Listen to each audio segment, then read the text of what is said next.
আলহামদুলিল্লাহ আলহামদুলিল্লাহ নাহমাদুহু ওয়া নুসাল্লি আলা রাসূলিহিল কারীম আম্মা বা'দ আউযু বিল্লাহি মিনাশ শাইতানির রাজীম বিসমিল্লাহির রহমানির রহিম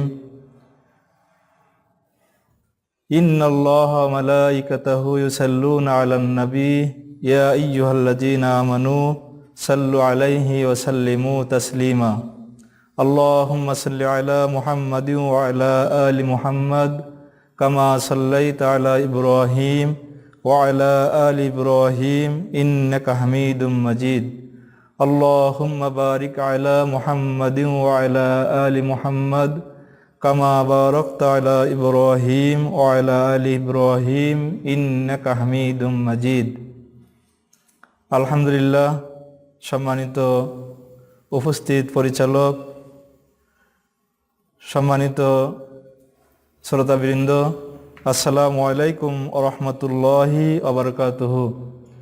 আল্লাহ সুবহানাহু ওয়া তাআলার শুকরিয়া আদায় করি যে মহান মনিব আজকের এই আলোচনা অনুষ্ঠানে আমাদেরকে বসার সুযোগ করে দিয়েছেন। সেই মহান মনিবের দরবারে শুকরিয়া আদায় করি, আলহামদুলিল্লাহ। রাসূল সাল্লাল্লাহু আলাইহি সাল্লামের উপর দুরূদ ও সালাম পেশ করি, সকলে পড়ি সাল্লাল্লাহু আলাইহি ওয়াসাল্লাম। সম্মানিত উপস্থিত, আজকের আমাদের আলোচনার বিষয় হলো ইসলামী জীবন বিধান। ইসলামী জীবন বিধান কি, আমাদের এই জীবন কিভাবে পরিচালনা করা, এই পৃথিবীতে আমরা জীবন কিভাবে পরিচালনা করলে রব্বানা আতিনা ফিদ দুনিয়া হাসানাত ওয়া ফিল আখিরাতি হাসানাত ওয়া কিনা আযাবান নার, আমরা দুনিয়ায় শান্তি এবং পরকালে ভয়াবহ জাহান্নাম থেকে মুক্তি পেতে পারি। সেই ইসলামী জীবন বিধান কি সেটা আমাদেরকে জানা প্রয়োজন, আমাদেরকে জেনে সেইভাবে জীবন পরিচালনা করা দরকার। ইসলামী জীবন বিধানের প্রথম বুনিয়াদি হলো লা ইলাহা ইল্লাল্লাহ, আল্লাহ ছাড়া কোনো ইলাহা নেই, আল্লাহ ছাড়া কোনো মাবুদ নেই, আল্লাহ ছাড়া কোনো রিজিকদাতা নেই, কোনো বিধানদাতা নেই। এই ঘোষণা যারা যুগে যুগে দিয়েছেন তারাই কেবল দুনিয়াতে ইসলামী জীবন বিধান অনুযায়ী জীবন পরিচালনা করতে সক্ষম হয়েছেন।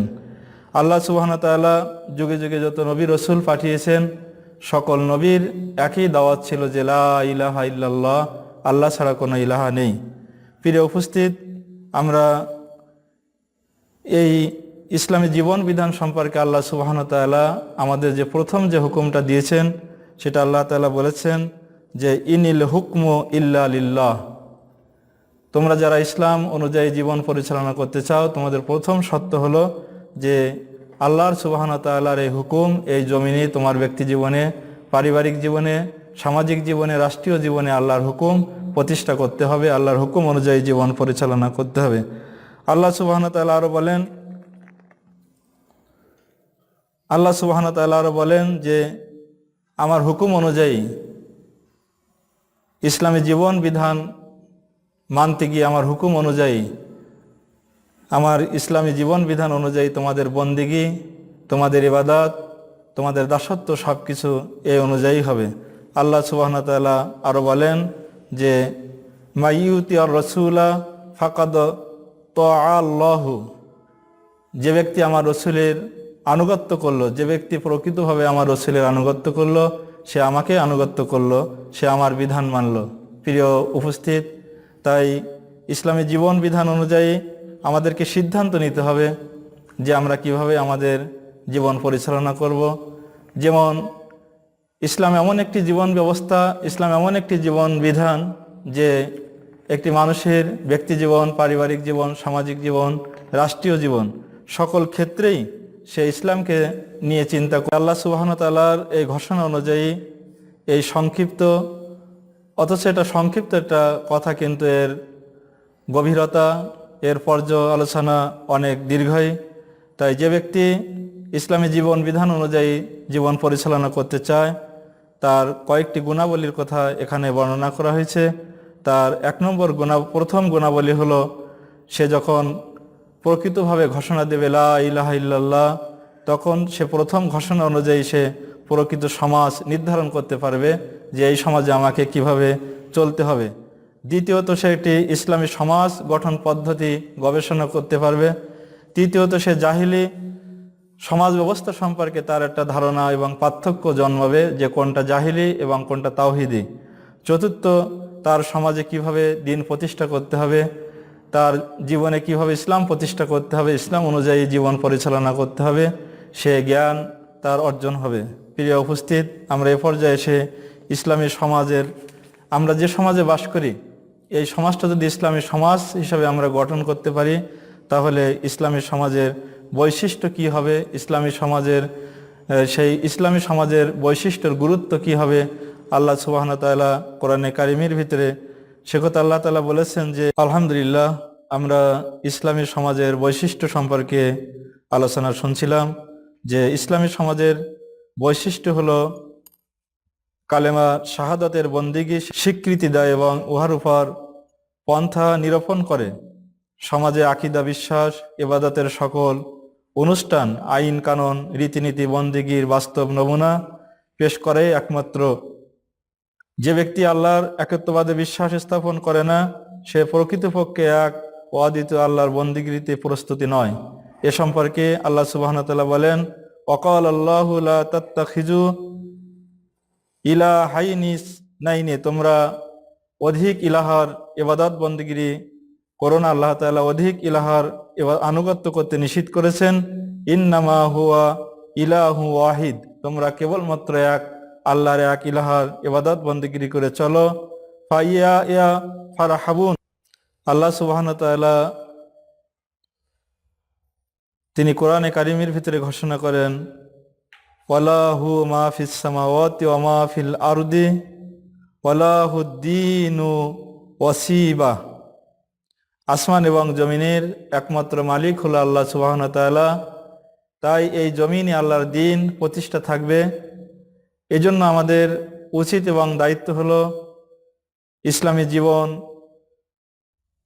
ইসলামী সমাজ বৈশিষ্ট্যের মাধ্যম দিয়ে আমাদের জীবন পরিচালনা করা।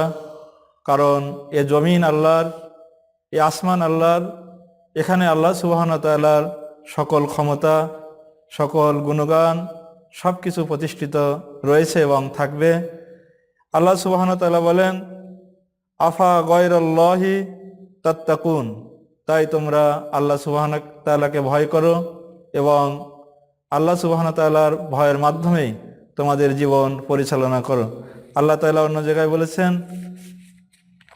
সাব্বাহা লিল্লাহি মা ফিস সামাওয়াতি ওয়াল আরদ, তোমরা আসমান এবং জমিনে যা কিছু দেখো সকল সৃষ্টি সর্ব অবস্থায় আল্লাহ সুবহানাহু ওয়া তাআলার তাসবিহ, তার ইবাদত, তার বন্দেগীতে রত আছে। এজন্য মুমিনদের দায়িত্ব হলো ইসলামী সমাজ প্রতিষ্ঠার মধ্য দিয়ে তাদের জীবন পরিচালনা করা এবং তাদের একটি মাত্রই ঘোষণা হবে যে কুল ইন্না সালাতি ওয়া নুসুকি ওয়া মাহইয়ায়া ওয়া মামাতি লিল্লাহি রাব্বিল আলামিন, আমার নামাজ, আমার জীবন, আমার হায়াত, আমার মউত, আমার সব কিছু কেবলমাত্র একমাত্র আল্লাহ সুবহানাহু ওয়া তাআলার জন্য।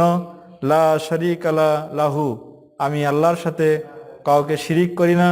সেটা আমার ব্যক্তি জীবন হোক, পারিবারিক জীবন হোক, রাষ্ট্রীয় জীবন হোক, অর্থনীতি হোক, সমাজনীতি হোক, রাজনীতি হোক, কোনো ক্ষেত্রেই আমি আল্লাহ সুবহানাহু ওয়া তাআলার সাথে শিরিক করি না। প্রিয় উপস্থিত, এজন্য ইসলামী সমাজ প্রতিষ্ঠা ছাড়া একজন পূর্ণাঙ্গ মোমেন হওয়া সম্ভব নয়, একজন পূর্ণাঙ্গ ইমানদার হওয়া সম্ভব নয় এবং নিজেদের আমল কবুলিয়াত হওয়া, নিজেদের আমল কবুল আল্লাহর কাছে কবুল হওয়া সম্ভব নয়। তাই আসুন আমরা ইসলামী সমাজ প্রতিষ্ঠার মধ্য দিয়ে, ইসলামী জীবন ব্যবস্থা পরিচালনার মাধ্যম দিয়ে আমাদের সকল ইবাদতগুলো, সকল আমলগুলো আল্লাহ সুবহানাহু ওয়া তাআলার কাছে কবুল করার জন্য আমরা প্রতিজ্ঞাবদ্ধ হই।